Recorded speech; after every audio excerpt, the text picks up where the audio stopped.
এইখিনি নাজানা যদি প্ৰথমে চাই লোৱাচোন, অংকটো তেতিয়াহে বুজি পাবা।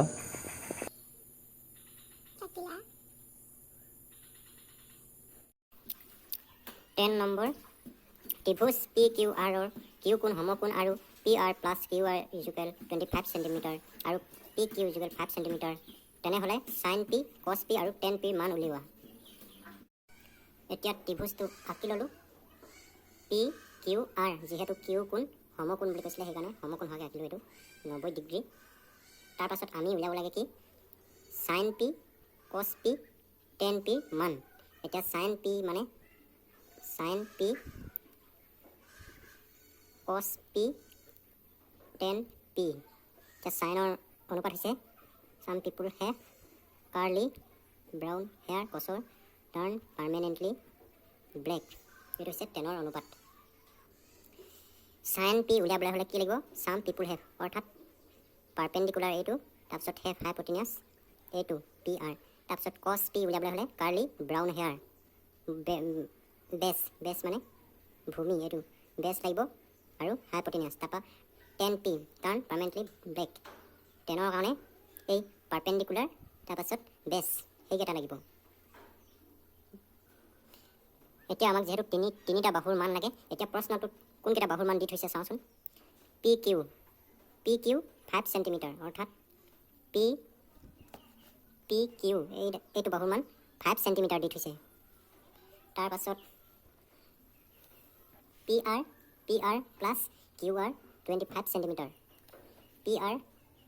PR আৰু QR এই দুটা বাহুৰ এইটো বাহু আৰু এইটো বাহু প্লাছ 25 চেণ্টিমিটাৰ। অৰ্থাৎ এইটো বাহু আৰু এইটো বাহুৰ মান নিৰ্দিষ্টকৈ কৈ দিয়া নাই। অৰ্থাৎ এইটো বাহু আৰু এইটো বাহু দুটা বাহু প্লাছ হৈহে 25 চেণ্টিমিটাৰ বুলি কৈছে। সেইকাৰণে আমি এইটো বাহুৰ মান কিমান সেইটো নাজানো আৰু এইটো বাহুৰ মান কিমান সেইটো নাজানো, কিন্তু এই দুটা মিলিহে 25 চেণ্টিমিটাৰ সেইটো জানো। সেইকাৰণে এই ইহঁতৰ মান উলিয়াবলৈতো অনুপাতকেইটা লাগিব, মানকেইটা লাগিব। সেইকাৰণে মানকেইটা সম্পূৰ্ণকৈ উলিয়াই ল'ব লাগিব। এটা মান দিয়া আছে এইটো মানো আমি ভালকৈ জানিব লাগিব। তাৰপাছত এই চব মানুহ আমি ভালকৈ জানিব লাগিব। এতিয়া আমি অনুপাত গোটা কি ধৰণে উলিয়াই ল'ম, অনুপাত নহয় মানকেইটা কি ধৰণে উলিয়াম চোৱাচোন তোমালোকে। এতিয়া ইয়াত দিয়া আছে কি PQ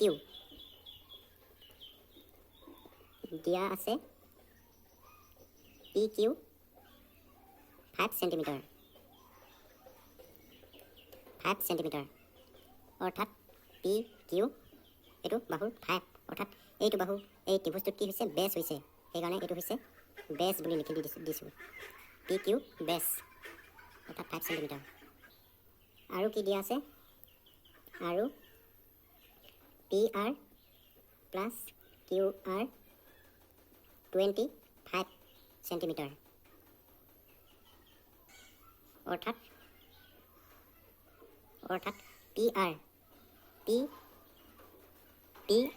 PR এইটো হৈছে হাইপটেনিয়াছ নহয় জানো, অতিভুজ।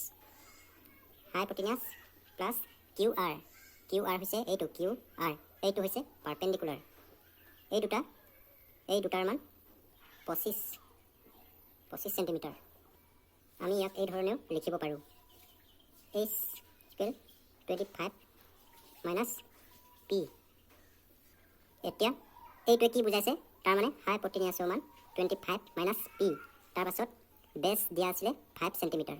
এতিয়া আমি দুটা বাহুৰ মান গম পালোঁ। সেইকাৰণে এতিয়া পাইথাগোৰাছৰ উপপাদ্য প্ৰয়োগ কৰিব লাগিব। এতেকে পাইথাগোৰাছৰ সূত্ৰমতে পাইথাগোৰাছৰ সূত্ৰটো আছিলে অতিভুজ স্কুৱেৰ ইজুকেল লম্ব স্কুৱেৰ প্লাছ ভূমি স্কুৱেৰ হাইপটেনিয়াছ পাৰ্পেণ্ডিকুলাৰ বেছ। হাইপটেনিয়াছ মান ইয়াত এইটো, সেইকাৰণে 25 মাইনাছ P স্কুৱেৰ পাৰ্পেণ্ডিকুলাৰ মান নাই দিয়া, সেইকাৰণে P থাকক প্লাছ বেছৰ মান 5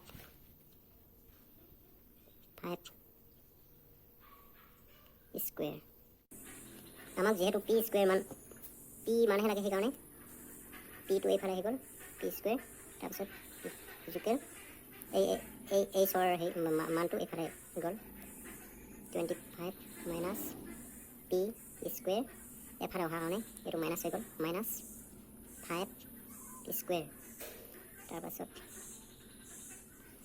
পি স্কুৱেৰ এইটো অভেদ A minus B whole square এইটো আৰ্হিত আছে A square minus 2ab plus B square অভেদ এইটো আৰ্হিত আছে সেইকাৰণে এইটো প্ৰয়োগ কৰিব লাগিব এতিয়া এ স্কুৱেৰ মানে 25 স্কুৱেৰ হ'লে 625 হ'ব তাৰপাছত মাইনাছ 2ab ঠাইত ইয়াত কি আছে 2a টো হৈছে 25 ইনটু 25 b টো হৈছে ইয়াত p এইকেইটা পূৰণ কৰিলে কি হ'ব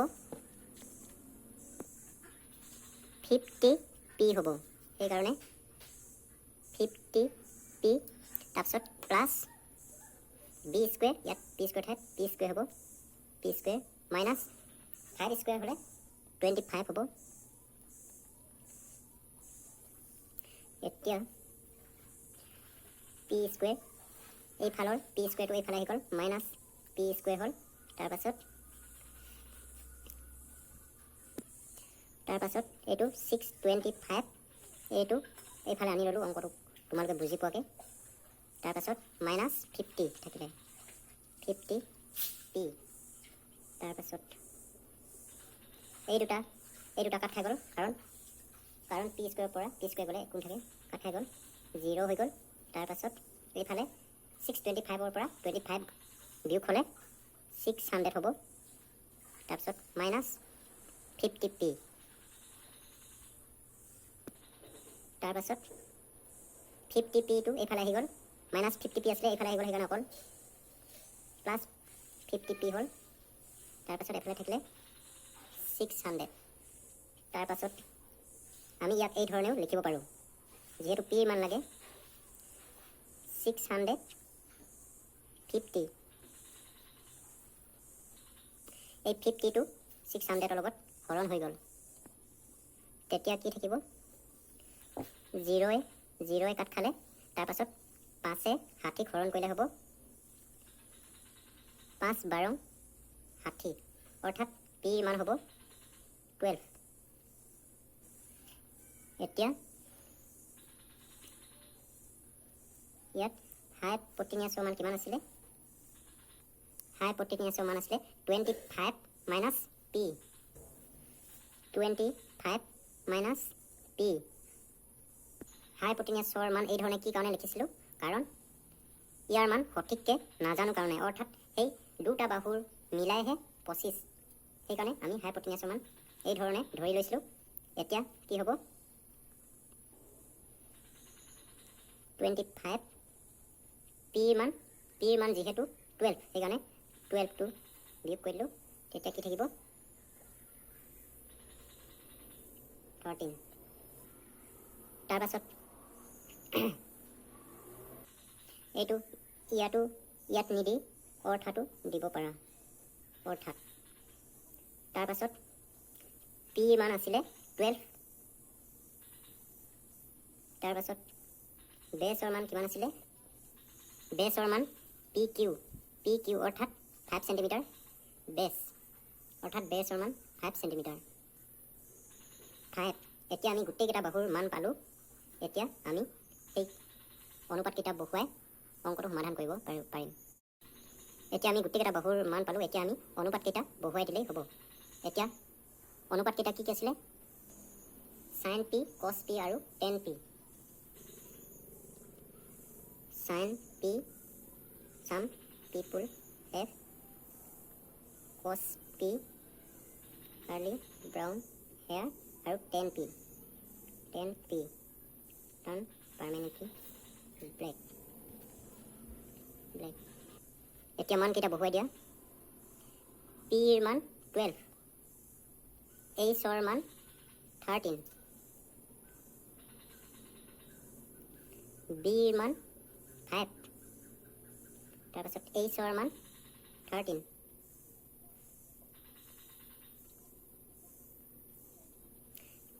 Pৰ মান 12 তাৰপাছত Bৰ মান 5 একেবাৰে ইজি নাম্বাৰ পাবলৈও একেবাৰে সহজ